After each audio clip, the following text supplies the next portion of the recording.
सबको जय जोहार। मेरी माताओं बहनों को भी सबको जय जोहार। आज भारत आदिवासी पार्टी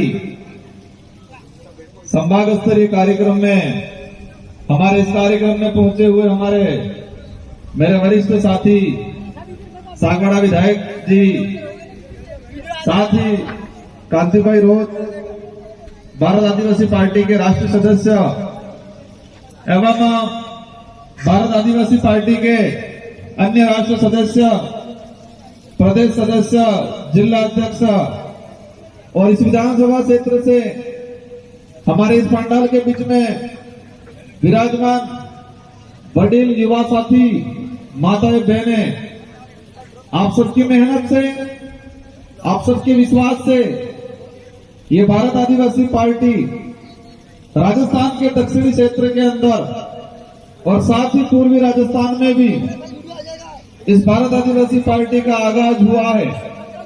और इस भारत आदिवासी पार्टी के आगाज होने के बाद यहाँ की जो राष्ट्रीय पार्टी है और राष्ट्रीय नेता है, इनकी नींद हराम हो चुकी है।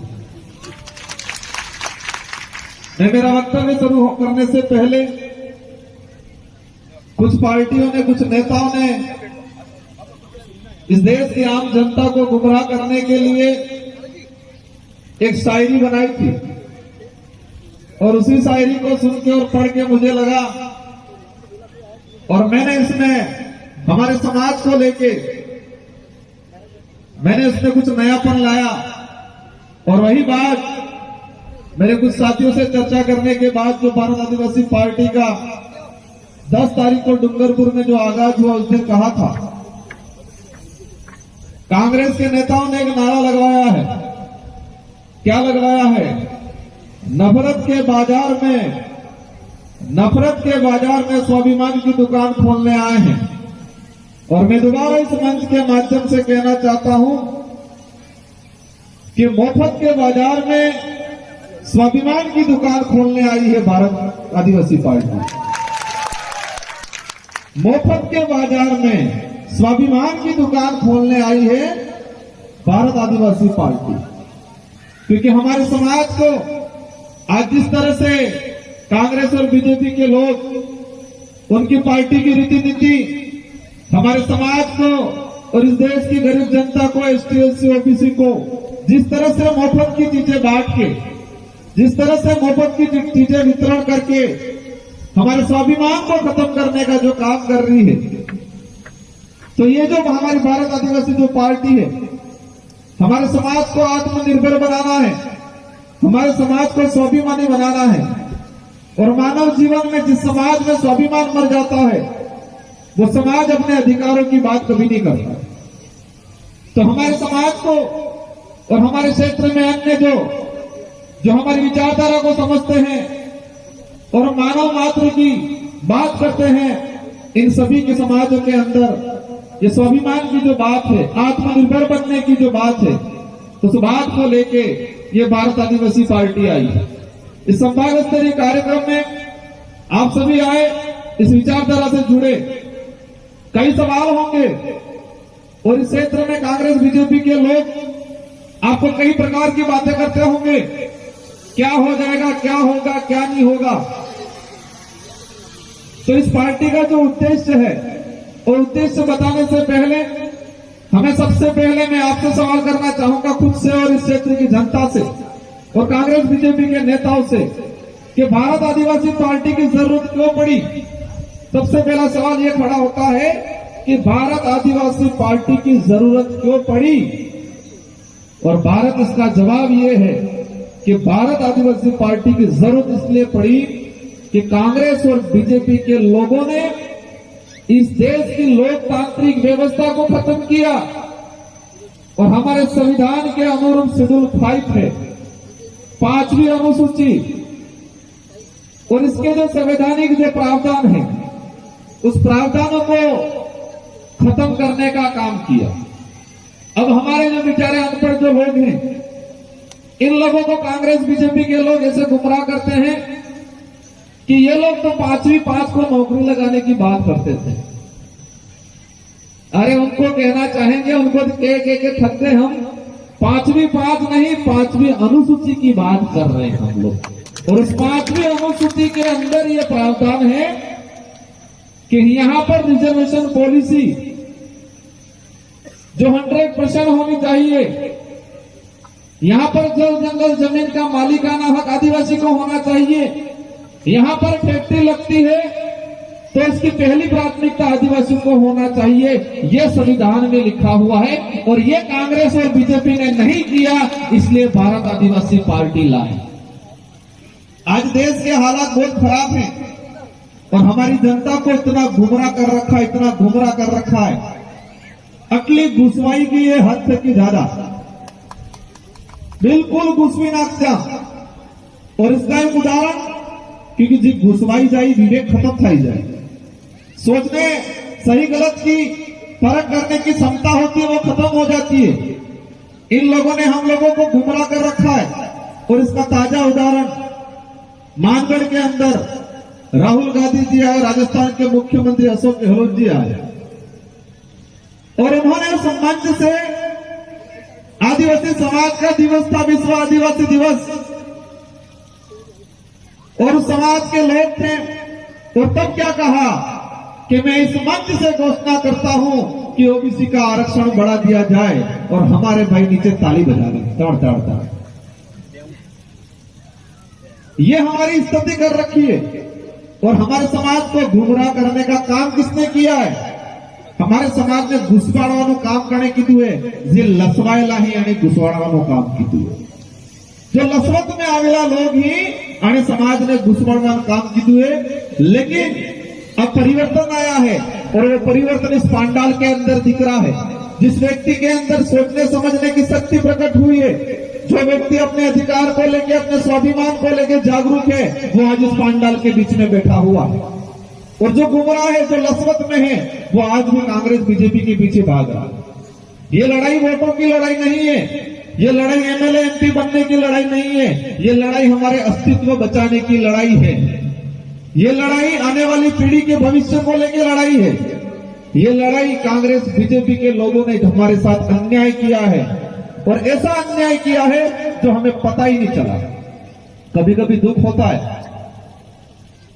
कि हमारा भाई बिलाना की जमीन पे बैठा हुआ है, पड़त जमीन पे बैठा हुआ है, और केंद्र की सरकार 1956 भूमि अधिनियम 1956 जो है उसमें संशोधन लाके देश के अंदर जितनी जो बिलाना चारागाह जमीन है, उस जमीन को प्राइवेट सेक्टर के नाम देने का कानून बना रही है।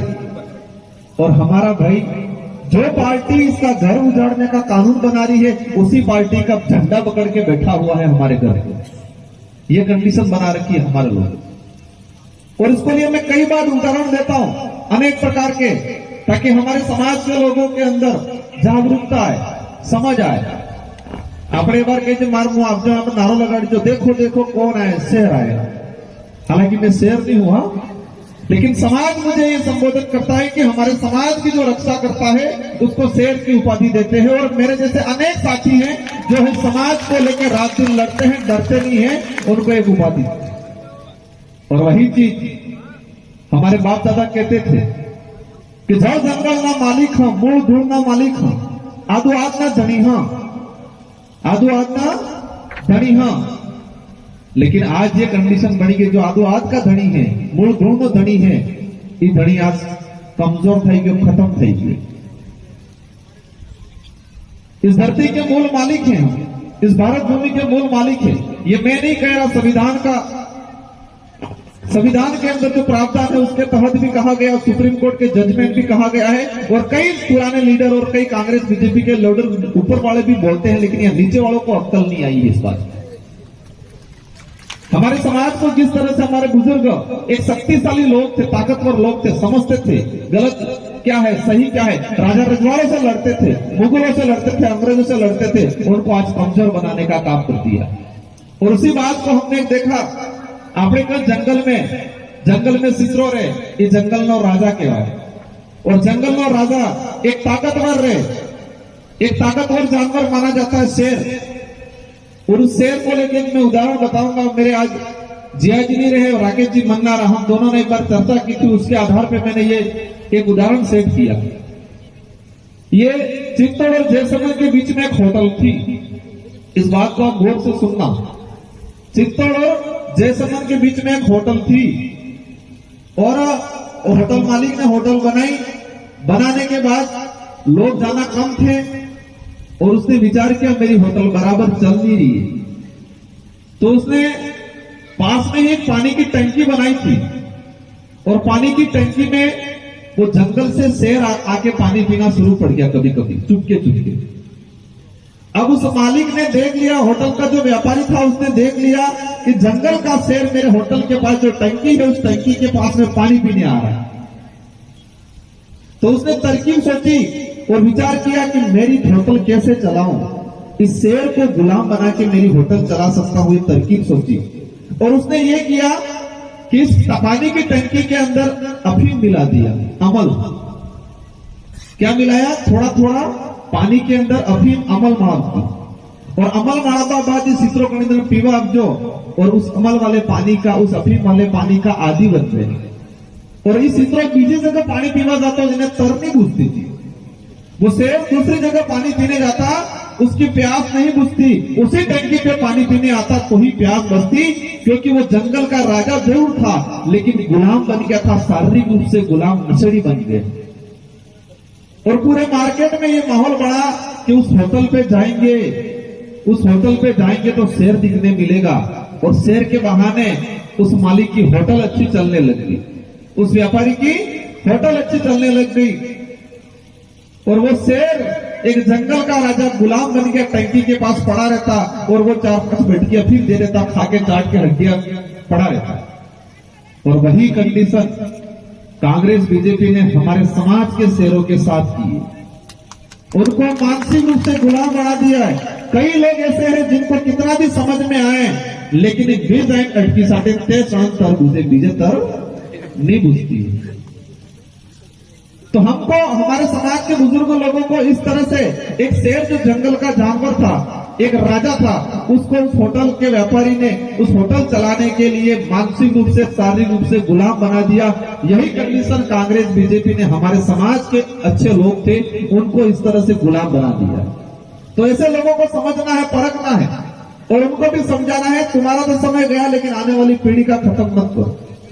अब ये कहते हैं हमको लड़ना है, एकजुट होना है, लेकिन एकजुट कब होना है? एकजुट लोकतांत्रिक जो व्यवस्था है, उस लोकतांत्रिक व्यवस्था में 5 साल में एक बार अवसर आता है और वो वोट तो देना है हमें, वहां पर हमको एकता दिखानी।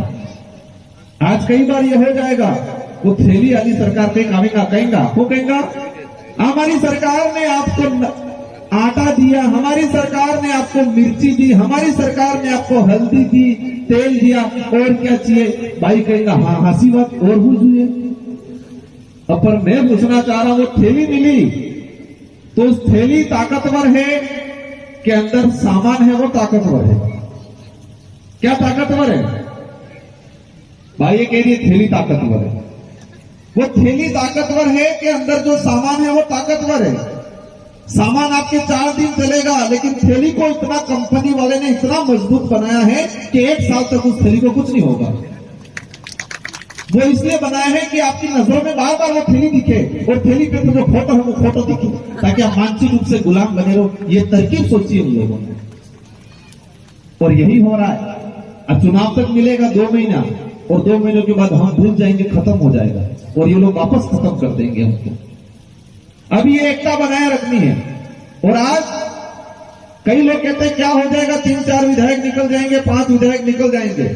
मानते कुछ नहीं होगा, लेकिन नेशनल मीडिया और स्टेट मीडिया और पूरे देश की निगाह ये होगी कि 2023 में राजस्थान की सरकार किसकी बनेगी, ये आदिवासी समाज तय करेगा। ये खबर पकड़ेगी, राजस्थान की सरकार किसकी बनेगी, कौन बनाएगा, वो आदिवासी समाज के लोग तय करेंगे। ये मैसेज जाएगा और ये मैसेज भारत में ही नहीं पूरे विश्व में जाएगा और पूरे विश्व में जाएगा। हमारे समाज की एकता हमारी ताकत बनेगी, हमारी वैल्यू बनेगी और इस ताकत को बरकरार रखना है। हमें बहकाव में नहीं आना है। हमारे बड़े बुजुर्ग कह गए कि खेती ने टाइम अड़ी दाड़नी खेती 12 महीना खोगा, अड़ी दाड़नी खेती 12 महीना खांगा। टाइम माते और जुई जाती ने बीज अगर पेरंगा तो 12 महीना खंगा, ये हमारे बुजुर्ग कहते हैं। और सही बात है, हमारे बुजुर्ग सड़ा हुआ देखते हैं, मैं बाबा किधर चढ़ रहा है, और तुरंत हाथ फलाता मकीन बीज तैयार करता है।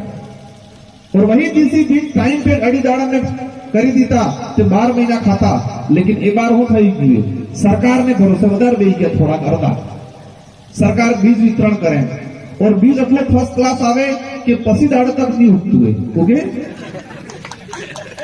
और जिसने वो टाइम में संभाला बीज है, वो जुई जाति ने जांच परख करके उस बीज को जमीन में नहीं डाला तो इन्हें सोरो पकड़ो वगैरह नहीं, इन्हें सोरो पकड़ो वगैरह नहीं, उसकी मक्की नहीं होती है। और जिस व्यक्ति ने अपना देसी बीज है और सही समय पे जांच परख करके बीज को अगर जमीन में रखा है तो वो उसकी फसल पक जाती है और 12 महीने सुधर जाते हैं।